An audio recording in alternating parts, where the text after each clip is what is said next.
Hello friends, today will be start new topic न्यूमी वर्गीय फलों में वाद्य एवं कीट।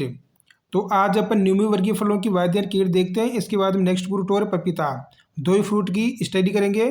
तो सबसे पहला अपना है न्यूमी वर्गीय फलों की व्याधियाँ यानी बीमारियाँ कौन कौन सी है। देखो, गेमोसिस या गोदाती रोग, यह रोग होता है फाइटोप्तरा स्पीसीज कवक के द्वारा होता है। पत्तियां व अन्य भागों पर गोंद जैसे चिपचिपा पदार्थ दिखाई देता है। पत्तियां व अन्य भागों पर गोंद जैसे चिपचिपा पदार्थ दिखाई देता है।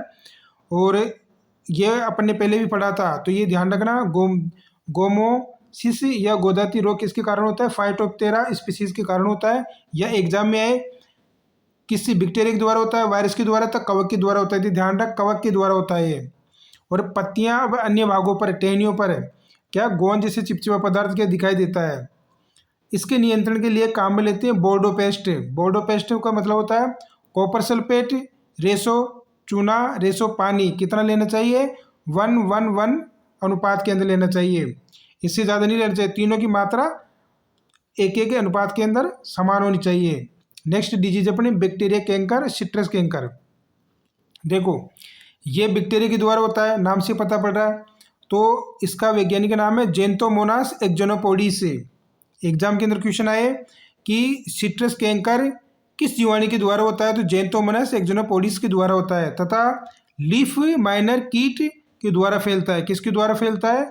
लीफ माइनर कीट के द्वारा। कितना इंपॉर्टेंट है, देखो एग्जाम के अंदर आए सिट्रस कैंकर किस कीट के द्वारा फैलता है? तो लीफ माइनर के द्वारा होता है। दो के द्वारा होता है, एक तो लीफ माइनर कीट के द्वारा, देखो तो जेंथोमोनास एक्जोनोपोडिस जीवाणु के द्वारा। अब देखो, इसके ट्रीटमेंट के लिए क्या करते हैं? बोर्डो मिश्रण काम में लेते हैं, कॉपर सल्फेट, चूना व पानी। पानी भी है यहाँ पर, पानी भी है यहाँ पर। तो कॉपर सल्फेट लेते हैं 5% और चूना लेते हैं 5%, पानी लेते हैं 50%। ये इनकी मात्रा निश्चित होनी चाहिए। और फिर क्या करते हैं? पौधों के ऊपर छिड़कते हैं, तो पेस्ट करते हैं टहनियों के ऊपर, इनके ऊपर, तो ये बीमारी नहीं होती है। नेक्स्ट है ट्री स्टीजर रोग। देखो, ट्री स्टीजर रोग ये वायरस के द्वारा होता है। पहले अपन ने पढ़ा था कवक के द्वारा होता है, दूसरा बैक्टीरिया के द्वारा। अरे ट्री स्टीजर रोग किसके द्वारा होता है? वायरस के द्वारा। इसका वाक क्या है? एफिड। एग्जाम के अंदर आता है ट्री स्टीजर रोग का वेक्टर कौन सा है? वहाँ क्या है? वेक्टर है, एफिड है, ये ध्यान रखना। फोर्थ है इसकी सिट्रस ग्रीनिंग डिजीज। यह है किसके द्वारा होता है? माइकोप्लाज्मा के द्वारा। सिट्रस ग्रीनिंग डिजीज होती है माइकोप्लाज्मा के द्वारा। इसको फैलाने वाले का ना साइला कीट के द्वारा फैलता है। देखो, इस साइला कीट के द्वारा फैलता है। तो ये ध्यान रखना है। ये टॉपिक जो पढ़ा रहा हूँ, पहले अपने मैंगो पढ़ा, फिर अभी सिट्रस पढ़ रहे हैं, और फिर पपीता पढ़ेंगे। तो ये बहुत ही मतलब यहाँ से क्या होता है कि जब एक दो क्वेश्चन से रहते हैं, ये क्वेश्चन है सिलेक्शन कराने वाले। तो इन टॉपिक को आप बार बार वीडियो देखना और लिख लिख कर याद करना, तो आपको जल्दी हो जाएगा। अब देखो कीट देखते हैं अपन।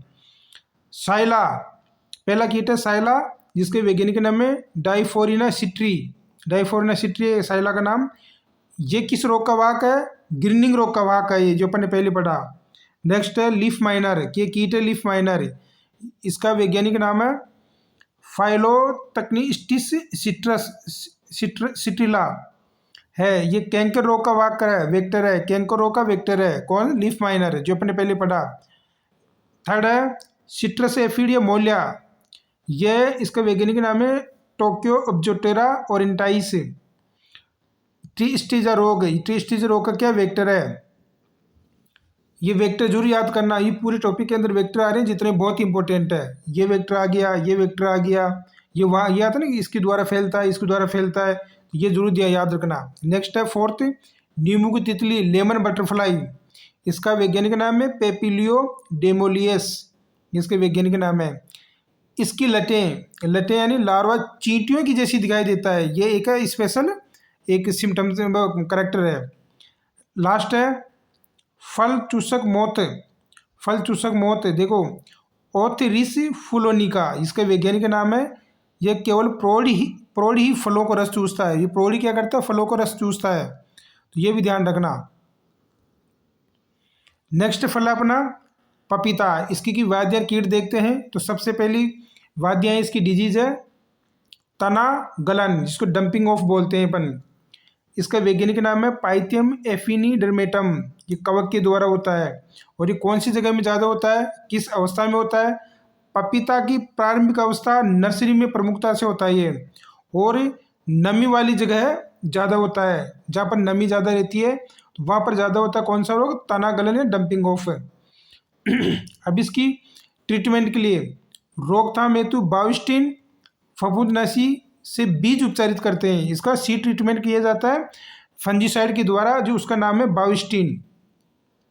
नेक्स्ट है बीमारी पपीता लीफ कर्ल। पपीता लीफ कर्ल ये वायरस के द्वारा होता है। तो है तथा सफ़ेद मक्खी क्या है इसका वाहक का वेक्टर है, इसका सफ़ेद मक्खी इसी बीमारी का। नेक्स्ट बीमारी है जड़ सूत्रकृमि रोग। देखो रूट निमेटोड, ये किसके द्वारा होता है? मेलोडियोगाना। और ये स्पेसीज क्या करती है? जड़ों में गांठें बनाती है। जड़ों में गांठ बनाती है तो फिर पौधा अपना क्या पोषण नहीं ले पाता। उसका पोषण क्या, ये जो निमेटोड है ये खुद यूज में करने लग जाता है। और जब उसको पपीता की जड़ों को पोषण नहीं मिलेगा तो पपीता वहीं खत्म हो जाएगा। इसके नियंत्रण के लिए लेते हैं कार्बोफ्यूरॉन 10 से 15 ग्राम पर प्लांट के लिए, ये इसका केमिकल ट्रीटमेंट है। नेक्स्ट है कीट। पहला कीट है सफ़ेद मक्खी वाइट फ्लाई। इसका वैज्ञानिक नाम है बेमिसिया टेबिसाई। ये क्वेश्चन पूछते हैं कि पपीता के अंदर सफ़ेद मक्खी का क्या नाम है, तो बेमिसिया टेबिसाई। और ये किस बीमारी का वेक्टर है? ये लीफ कर्ल, लीफ कर्ल है उसका वेक्टर है ये। नेक्स्ट है एफिड या फिर मोलिया। इसका वैज्ञानिक नाम है एपिस गोसिपाई, ये इसका वैज्ञानिक नाम है। यह पपीता के रिंग स्पॉट का वेक्टर है। देखो रिंग स्पॉट का वेक्टर है कौन? एफिड मोलिया, और एफिड भी बोलते हैं इसको, मोलिया बोलते हैं। यह रिंग स्पॉट का वेक्टर है।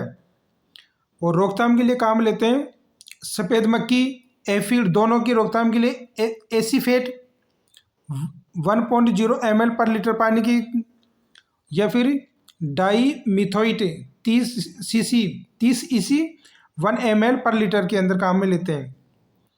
पानी को घोलकर छिड़काव करते हैं। या फिर इमिडोलोप्रिड, जिसको कॉन्फिडोल भी इसका कॉमन नाम है, 0.5 ml पर लीटर, या स्ट्रेप्टोसाइक्लिन 0.1 ग्राम पर लीटर घोलकर छिड़काव करते हैं।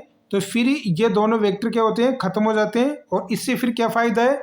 एक तो लीफ कर्ल डिजीज है ये नहीं होगी, और रिंग स्पॉट डिजीज है ये नहीं होगी। तो आज अपने 2 फ्रूट्स की स्टडी किया जिसके अंदर डिजीज और कीट देखे। तो इन वीडियो को आप बार बार देखना। तो please this channel like and subscribe. Have a nice day.